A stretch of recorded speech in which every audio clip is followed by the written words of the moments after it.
Stop scrolling, because the Bank of P has just officially collapsed following a lethal financial dossier leaked from the palace's most guarded archives. This is no longer tabloid gossip. It is a $16 million catastrophic deficit acting as a financial death warrant hanging over Prince Harry's head.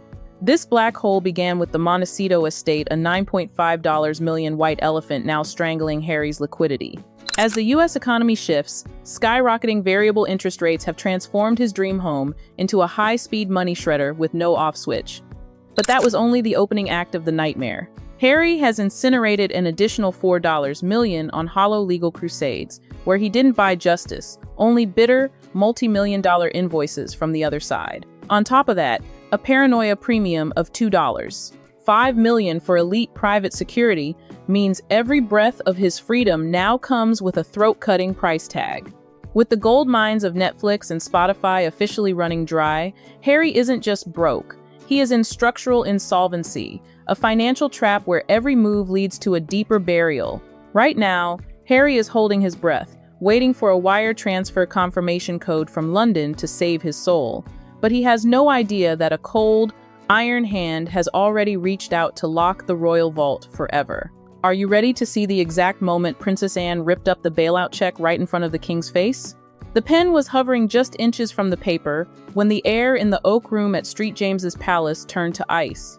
This was the Ghost Summit, a clandestine gathering where the future of the monarchy wasn't being decided by diplomats, but by a family torn between a father's bleeding heart and a sister's iron will. At the head of the table sat King Charles III, looking visibly aged and haunted by a singular, terrifying image.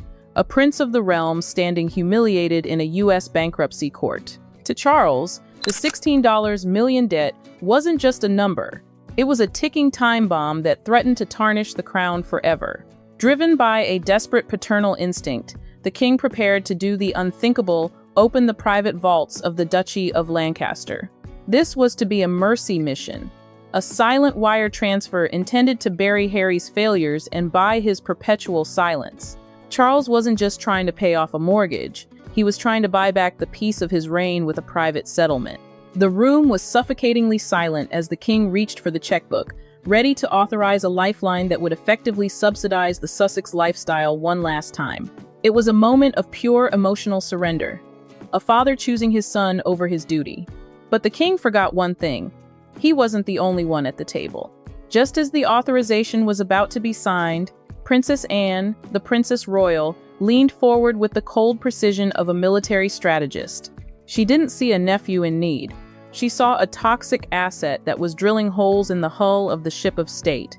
With a single, sharp intervention, she blocked the king's hand, declaring that the monarchy is a corporation of survival, not a bank for reckless rebellion. Anne's gaze didn't flicker as she prepared to deliver the most brutal ultimatum in modern royal history. Do you want to hear the exact, soul-crushing words Anne used to convince the king that saving his son would ultimately destroy the throne? You are not saving him, Charles, you are funding the destruction of your own reign. With those ice-cold words, Princess Anne didn't just stop a pen, she slammed the vault shut on the Bank of P forever. As the king wavered, the Princess Royal unleashed a document that stripped away every ounce of paternal sympathy. The Commercial Toxicity Report. She didn't talk about family or memories. She spoke the language of the City of London, branding Prince Harry as a toxic asset. In the brutal world of high finance, a toxic asset is a bottomless pit, an investment that has lost all value, cannot be sold, and exists only to drain the lifeblood of its owner. Anne made it clear. Harry is no longer a prince to be protected. He is a liability that has become impossible to insure. But her most lethal argument struck at the very heart of the Sussex business model. Anne warned that bailing Harry out would be the ultimate act of enabling. She looked her brother in the eye and argued that the $16 million debt wasn't a tragedy, it was a symptom of a pathology. If the palace clears his debts now, they are effectively paying for the paper and ink of the next tell-all memoir. She argued that Harry has become addicted to the victim narrative because it's the only product he has left to sell. By signing that check, Charles wouldn't be a father. He would be a silent partner in the next attack on the crown. The room fell into a deathly silence as Anne played her final card, the precedent of contagion. She pointed out that if the king stepped in, every bank in Wall Street would see the monarchy as a permanent co-signer. It would send a signal to the world that Harry can borrow tens of millions with zero consequence, knowing his father is too big to fail. This wasn't just about money, it was a constitutional breach.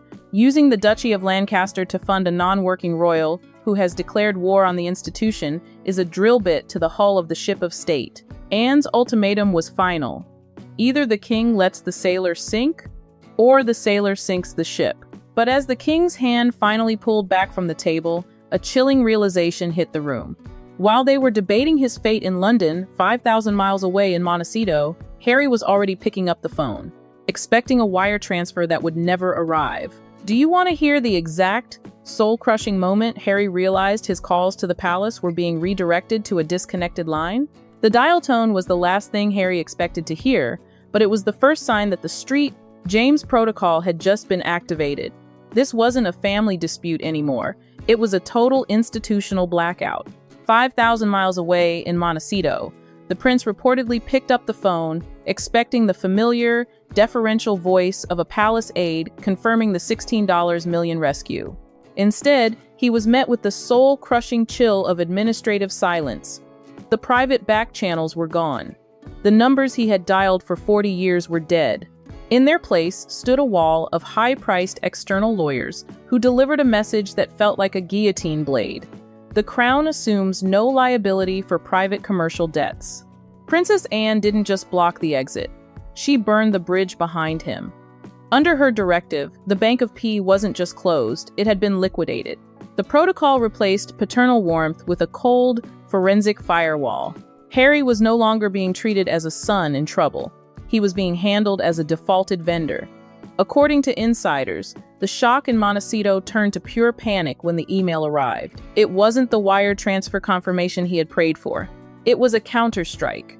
In a move described as the ultimate royal power play, the palace didn't just deny the funds, they sent an invoice.